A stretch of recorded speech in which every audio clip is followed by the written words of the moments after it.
الله الرحمن الرحيم الحمد لله رب العالمين والصلاة والسلام على أشرف الأنبياء وسيد المرسلين وعلى آله الطيبين الطاهرين وأصحابه الراشدين المرشدين أما بعد فأعوذ بالله من الشيطان الرجيم بسم الله الرحمن الرحيم إنما يخشى الله من عباده العلماء صدق الله مولانا العظيم وبلغنا رسوله النبي الكريم ونحن على ذلك من الشاهدين والشاكرين والحمد لله رب العالمين. درود پاک محبت سے اللہم صلی علی سیدنا و مولانا محمد معدن الجود والکرم و آلہ وبارک وسلم. حضرات علماء کرام، مشائخ اعظام، سادات کرام، بالخصوص حضرت پیر طریقت، رہبر شریعت، چشم و چراغ قادریت، حضرت قبلہ پیر عبدالخالق صاحب قادری دامت برکاتہم العالیہ، زیب سجادہ درگاہ عالیہ قادریہ بھرچوڑی شریف، میرے سامنے تشریف فرما بھرچوڑی شریف کے فقراء اور درگاہ شریف سے وابستگان، آج کا یہ عظیم الشان اجتماع آج کی حافظ الملت کانفرنس اور عرس پاک کی تقریب کے سلسلے میں منعقد ہے. حضرت حافظ الملت کانفرنس درگاہ عالیہ بھرچوڑی شریف میں ہر سال بڑے تسک و احتشام کے ساتھ منعقد ہوتی ہے، جس میں فقراء کا ایک جمع غفیر ہزاروں کی تعداد میں شامل ہوتا ہے. میں نے قرآن کریم کی ایک آیت مبارکہ پڑھی ہے، میں سب سے پہلے اس کا ترجمہ عرض کرنے کے بعد کچھ باتیں عرض کروں گا. اللہ رب العزت ارشاد فرماتا ہے انما یخشی اللہ من عبادہ العلماء، اللہ کے بندوں میں سے علماء ہی اللہ سے ڈرتے ہیں. علماء کون ہیں؟ جو شریعت مطہرہ کے عالم ہیں، اللہ رب العزت کی ذات و صفات کے عارف ہیں. اس میں علماء ربانیین بھی ہیں، اولیاء کاملین بھی شامل ہیں. تو اللہ رب العزت یہ فرماتا ہے میرے بندوں میں سے علماء ہی اللہ سے ڈرتے ہیں. انما کلمہ حصر ہے، اور یہ کلمہ حصر ہر زبان میں بولا جاتا ہے جس کے معنی ہی اور صرف کی کیے جاتے ہیں. اگر کہا جائے کہ آستانہ عالیہ بھرچوڑی شریف کے مؤسس اول اور پہلے بزرگ کون ہیں تو کہا جائے گا حضرت حافظ الملت ہی ہیں، یعنی کوئی اور نہیں. اور جب یہ کہا جائے کہ مرکزی جماعت اہل سنت کا مرکزی امیر کون ہے اور جواب میں کہا جائے کہ پیر عبدالخالق ہی ہے، جس کے معنی یہ ہے کہ یہی ہے اور کوئی نہیں. اللہ رب العزت ارشاد فرماتا ہے اللہ کے بندوں میں سے علماء ہی اللہ سے ڈرتے ہیں. علماء اللہ سے اس لیے ڈرتے ہیں کہ ڈرنے کے لیے علم کا ہونا ضروری ہے. بغیر علم اور معرفت سے کوئی کسی سے ڈر نہیں سکتا. علماء کو، صوفیاء کو، اہل اللہ کو اللہ رب العزت کی ذات و صفات کا عرفان ہوتا ہے، اور وہ اللہ رب العزت کی ذات و صفات کے عارف ہوتے ہیں. اس لیے وہ اللہ رب العزت ہی وہی اللہ رب العزت سے ڈرتے ہیں. مثال کے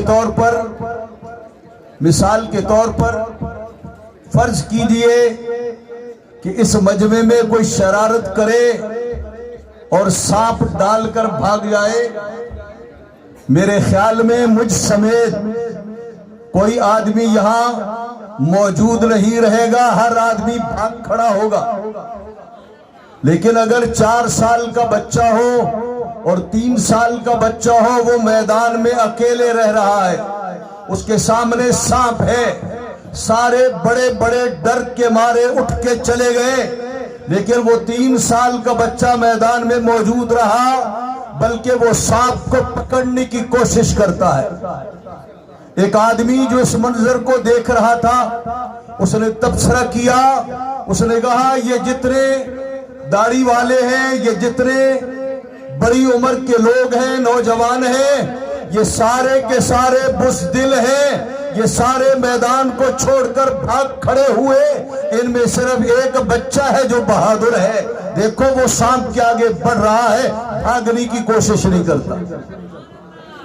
تو جواب میں کہا جائے گا کہ نہیں، آپ کا تبصرہ ٹھیک نہیں، یہ جتنے لوگ بھاگے ہیں بزدل نہیں ہیں، اور جو بچہ اکیلا کھڑا ہے یہ بہادر نہیں ہے، اس لیے کہ سانپ کی حقیقت کو جس نے جانا وہ بھاگ کھڑا ہوا کہ کہیں سانپ ڈس کر مجھے نقصان نہ پہنچائے، اور بچے بیچارے کو کوئی علم نہیں، وہ اسے کھلونا سمجھ کر آگے بڑھنے اور اسے پکڑنے کی کوشش کرتا ہے۔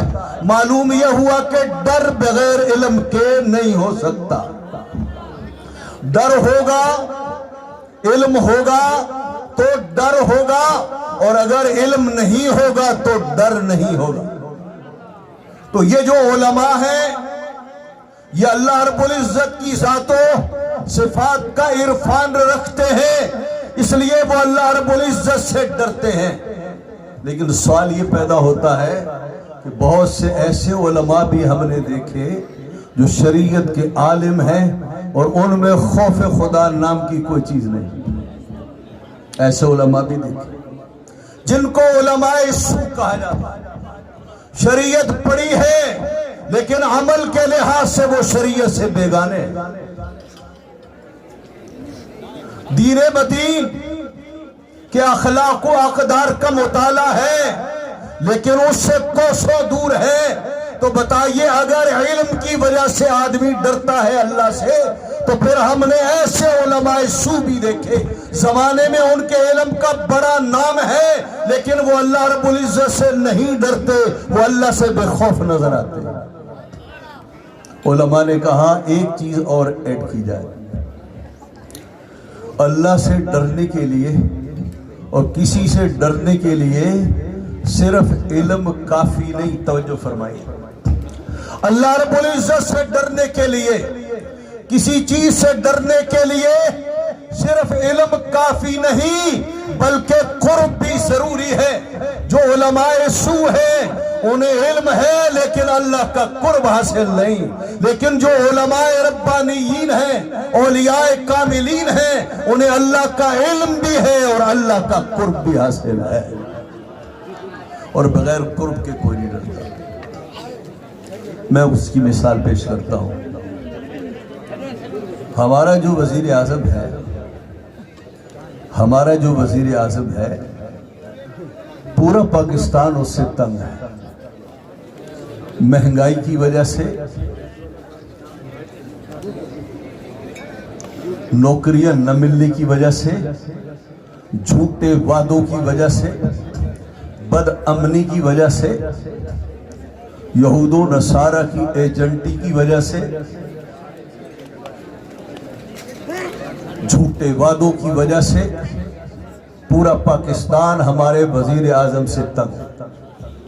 یہ الفاظ میں یہاں کہہ رہا ہوں، میں بغیر کسی خوف کے کہہ رہا ہوں، لیکن یہی باتیں وزیر اعظم کا وزیر نہیں کہہ سکتا۔ وزیر کو یہ معلوم ہے کہ اگر وہ جملے جو میں نے کہے ہیں ان میں سے صرف ایک جملہ بھی کہہ دے تو قلم دان سے چھٹی کے لیے اتنا کافی ہے۔ وزیر اعظم کے بارے میں جو میں نے الفاظ کا اظہار کیا، اور پاکستان کا ہر شہری جو وزیر اعظم کے خلاف احتجاج کرتا ہے وہ وزیر اعظم سے نہیں ڈرتا، وہ اس کی پاور سے واقف ہے، لیکن وزیر اعظم سے اسے قرب حاصل نہیں، اور جو وزیر ہے اس کی کابینہ کا اسے قرب ہے، اس لیے وہ ڈرتا ہے۔ تو اللہ رب العزت کا صرف عرفان کافی نہیں ڈرنے کے لیے، بلکہ اللہ کے عرفان کے علاوہ اللہ کا قرب ضروری ہے۔ حضور سیدنا غوث الاعظم عبد القادر جیلانی، حضور خواجہ غریب نواز معین الدین چشتی اجمیری، حضرت سیدنا بہاء الدین نقشبند، حضرت شہاب الدین سہروردی، امام اعظم ابو حنیفہ، امام مالک، امام شافعی، امام احمد ابن حنبل، اور ہمارے بڑے بڑے بزرگان حضرت شہباز قلندر، حضرت سید محمد راشد روزہ دھنی، حضرت سید محمد حسن، حضرت حافظ الملت، یہ وہ اولیاء کاملین ہیں جنہیں اللہ کا عرفان بھی ہے اور اللہ کا قرب بھی حاصل ہے۔ تو ایسے بندگان خدا کے لیے فرمایا کہ یہ علماء ہی اللہ رب العزت سے ڈرتے ہیں، اور ان اولیاء اللہ کے کیا کہنے ہیں؟ میرے نبی نے ارشاد فرمایا ہم القوم لا یشقى جلیسہم، یہ وہ قوم ہے جس کی صحبت میں بیٹھنے والا کبھی بدبخت نہیں ہو سکتا۔ اگر بدبختی اور شقاوت کا نشان لے کر ان کی دربار میں کوئی آ جائے تو ان کی ایک نظر سے سارے نشانات مٹ کر سعادت کی مہریں لگ جاتی ہیں۔ حضرت حافظ الملت ان اولیاء کاملین میں سے ہیں۔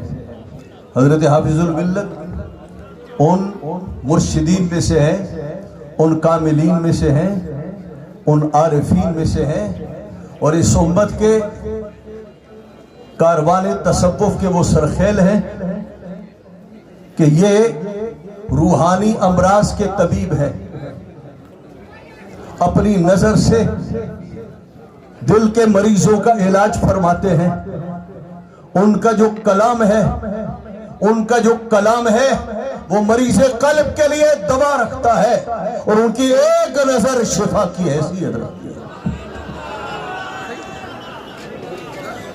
حضرت حافظ الملت ان اولیاء میں سے ہیں جن کے لیے فرمایا گیا ہم القوم لا یشقى جلیسہم، جن کی صحبت میں آنے والا بدبخت نہیں ہوتا۔ زندگی میں آئے تو بھی سعادت مندی اس کی جھولی میں، اور اگر وصال کے بعد آئے تو بھی سعادتوں کی سوغات پائے۔ اعلیٰ حضرت امام اہل سنت امام احمد رضا بریلوی رحمہ اللہ نے ایک واقعہ نقل فرمایا، میں اسی پر اپنی جگہ لوں گا۔ اعلیٰ نے فرمایا کہ اولیاء اللہ کی صحبت میں آنا، اولیاء اللہ کی صحبت میں آنا کیسے نصیبی کی بات ہے، کتنی سعادتوں کی بات ہے۔ فرمایا کہ ایک صاحب کو قبرستان میں دفن کیا گیا۔ کچھ عرصے کے بعد اس کی قبر کھل گئی، اس کے عزیز اور رشتہ دار آئے، انہیں اطلاع دی گئی کہ تمہارے عزیز کی قبر کھل گئی۔ وہ لوگ آئے، قبر کی کھدائی کی، اور کھدائی کرنے کے بعد اس کی لاش کو قبرستان کے ایک کونے میں منتقل کر دیا گیا۔ لیکن جب اس کی لاش کو نکالا گیا، اس کی قبر کشائی ہوئی، تو بڑا عجیب خوبصورت ایمان افروز منظر دیکھنے میں آیا۔ دیکھا گلاب کی دو شاخیں ہیں جو اس کے پہلوؤں سے لپٹی ہوئی ہیں، اور گلاب کے دو پھول ہیں جنہیں سونگھ کے وہ مزے لے رہا ہے۔ توجہ فرمائیے، ان صاحب کو دیکھا قبرستان میں، جب ان کی قبر کھل گئی تو کیا ایمان افروز منظر دیکھا۔ انہوں نے یہ دیکھا کہ وہ جو قبر والا ہے، دو گلاب کی شاخیں ہیں جو اس کے پہلوؤں سے لپٹی ہوئی ہیں، گلاب کے دو پھول ہیں جنہیں وہ سونگھ رہا ہے۔ مجبور تھے لاش کو قبرستان کے کونے میں منتقل کر دیا۔ کچھ عرصے کے بعد اللہ کی پریشان یہ دیکھنے میں آئی، اس کی قبر پھر کھل گئی، اس کی قبر پھر کھل گئی۔ بتایا گیا تمہارے عزیز کی پھر قبر کھل گئی۔ یہ آئے اور اس کی قبر کو کھولا تو بڑا خوفناک بھیانک منظر دیکھا۔ انہوں نے دیکھا دو بڑے بڑے اژدہا، دو بڑے بڑے نانگ اس کے دونوں پہلوؤں کو چمٹے ہوئے ہیں اور اپنے پھنوں اور اپنے منہ سے اس کے چہرے کو نوچ رہے۔ یہ خطرناک بھیانک منظر دیکھا، چھوڑ کے بھاگ کھڑے ہوئے۔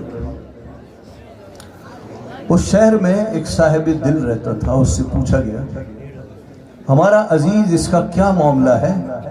ایک ہی قبرستان ہے، ایک جگہ پر ایسا ایمان افروز منظر دیکھنے کو ملا اور دوسری بار ایسا خوفناک منظر۔ تو اس بزرگ نے کہا یہ جو تمہارا عزیز ہے یہ گناہگار ہے، یہ عذاب الہی میں گرفتار ہے۔ جہاں تم نے گلاب کے پھول دیکھے وہاں بھی عذاب الہی میں گرفتار ہے، اور جہاں تم نے نانگ دیکھے وہاں بھی عذاب الہی میں گرفتار ہے۔